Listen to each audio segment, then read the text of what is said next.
Guys, ito yung part 2 nung ano, ito yung part 2 ng vlog ko sa ano, Manila Cathedral. Ito siya. Paggabi, ganito siya. Nakasinding ilaw. Tingnan natin sa harapan ng ano kung pwedeng pumunta doon ngayon. Tara guys, puntahan natin.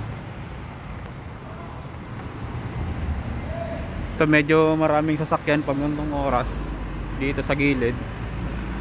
Ayan siya. Teka lang, tatawid lang tayo guys.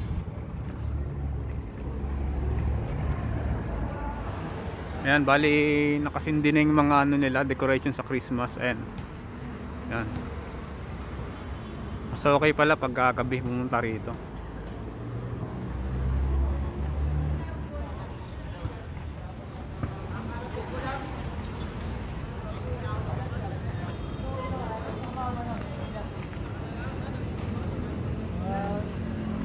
Guys, nasa harap na tayo. Ito, kita natin yung mga ilaw na kasindi.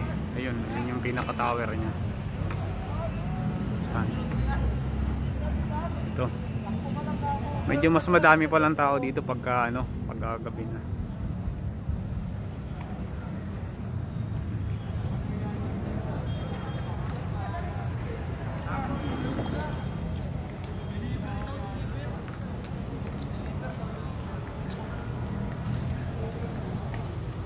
Yan guys, so ayan yung ano paggabi.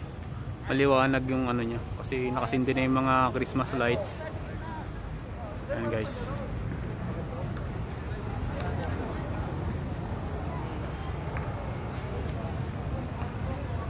So ayan muna ulit guys. Until next time. Bye bye.